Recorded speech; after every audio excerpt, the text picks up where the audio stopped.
আজকে আমার recipe mango ice cream. তার জন্য আমি আধা লিটার দুধ নিয়েছি, ফুল ক্রিম দুধ। ওটাকে ভালো করে জাল দিব, আর 1 কাপ চিনি আর 1 চামচ কাস্টার্ড পাউডার গুলে নিয়েছি একটু দুধের মধ্যে। আর একটা আম নিয়েছি, আমটাকে মিক্সিতে পেস্ট করে নিয়েছি, আর কিছুটা টুকরো টুকরো করে কেটে নিয়েছি। দুধটাকে ভালো করে জাল দিয়েছি, দেওয়ার পর চিনিটা মিশিয়ে দিব। চিনি দিয়ে দুধটাকে ভালো করে জাল দেওয়ার পর এবার গোলানো কাস্টার্ড পাউডারটা ওর মধ্যে অল্প অল্প করে সুন্দর করে মিশাবো। 1 হাত দিয়ে গোলাবো, 1 হাত দিয়ে ঢালবো, তাহলে লাম্পস পড়বে না। এবার একটু জাল দিয়ে নিব। এবার আমের পাল্পটা ওর মধ্যে মিশিয়ে দিব। আমের পাল্পটা মিশিয়ে কিছুক্ষণ জাল দিয়ে নামিয়ে নেব। নামিয়ে ঠান্ডা করে এবার একটা পাত্রে আমি ওটাকে ঢেলে নেব।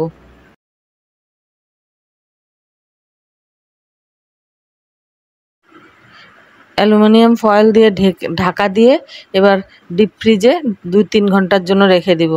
তারপরে আবার 2-3 ঘন্টা পরে বের করে নিয়ে ওটাকে একটা মিক্সিতে ঢেলে একটু ঘুরিয়ে নেব। ঘুরিয়ে নিয়ে আবার ওটাকে ওই পাত্রের মধ্যে ঢেলে দিয়ে উপরে ম্যাঙ্গোগুলো কেটে রেখেছিলাম ওই টুকরোগুলোকে উপর দিয়ে সাজিয়ে দিব। দিয়ে আবার সিলভার ফয়েল দিয়ে ঢাকা দিয়ে 1 রাত্রের জন্য রেখে দিব। পরের দিন আমি ওটাকে খুলব। 1 রাত্র ডিপ ফ্রিজে রাখার পর আমি বের করে নিয়েছি। এবার সার্ভ করব। প্রচণ্ড গরমে বার করার সাথে সাথেই গলেই যাচ্ছে। তো খেতে তো দারুণ হয়েছে, টেস্টি ম্যাঙ্গো আইসক্রিম। মুখে যখন ওই আমগুলো টুকরোগুলো পড়ে তখন আরও ভালো লাগে, খুব টেস্টি।